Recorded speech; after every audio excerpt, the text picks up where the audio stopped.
বাংলাদেশ জাতীয়তাবাদী বৌদ্ধ সম্প্রদায়ের ঐক্য ত্যাগী কর্মীসকলের মূল্যায়ন এবং একখান ঐক্যবদ্ধ প্ল্যাটফর্ম গঠনের লক্ষ্যে এক মত বিনিময় সভা অনুষ্ঠিত হয়। সভাত সভাপতিত্ব করে বাবু কমল জ্যোতি বড়ুয়া। প্রধান অতিথি হিসেবে উপস্থিত আছিল অধ্যাপক ঝন্টু কুমার বড়ুয়া। প্রধান বক্তা আছিল পার্থপ্রতিম বড়ুয়া। বিশেষ অতিথি হিসেবে বক্তব্য রাখে তাপস বড়ুয়া, দোলন বড়ুয়া, খোকন বড়ুয়া, মনুমং বড়ুয়া, চৈতু বড়ুয়া এবং সাথী বড়ুয়া। বক্তব্য জানাই, আমাদের ত্যাগী কর্মীদের যদি আমাদের নেতারা মূল্যায়ন করতে না পারে, কোনো জায়গায় তাদের অবস্থান সৃষ্টি করে দিতে না পারে, তাহলে আমরা যারা নেতৃত্ব স্থানে আছে আমি মনে করবো আমরা সবাই ব্যর্থ। আমাদের ফাটলটা হলো আসলে একদম সহজ কথাটাই বলি, পথ নিয়ে যারা সমর্থক আছে, কর্মী আছে, তাদের ডিমান্ডটা কি, তারা কী চায়, তারা জাতির জন্য, দেশের জন্য, দলের জন্য কী চায়, দলকে তারা কিভাবে সহযোগিতা করতেছে, এটার কোনো মূল্য নাই।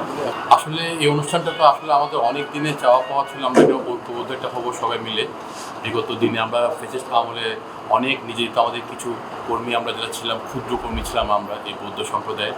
বিগত এখন দেখছি আমাদের অনেক বৌদ্ধদের অনেক অনেক বিএনপি দেখতেছেন, ঠিক আসুক, সমস্যা নেই, কিন্তু যারা ফেসির সাথে ছিল ওরা কেন আমাদের সাথে থাকবে, এটাই আমাদের আজকে প্রতিবাদ ছিল। আমি তো আশাবাদী যে আমার ডাকে আমার সিনিয়র বড় ভাইরা এবং বিভিন্ন রাঙামাটি বান্দরবন থেকে আসছে, যে আমার ক্ষুদ্র এখানে তো আর করবি না, এটা নেতৃত্ব স্থানীয় থেকে বিভিন্ন পটিয়া, আনোয়ারা, তারপরে বিভিন্ন জায়গা থেকে আসছে। এটাই তো হলো আমাদের বড় পাওয়া।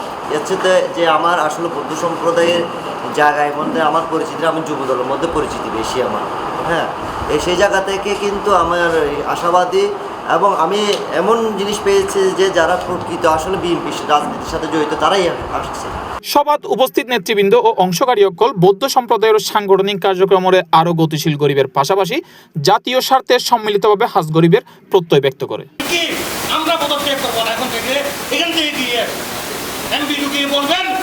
C+ TV, Chittagong.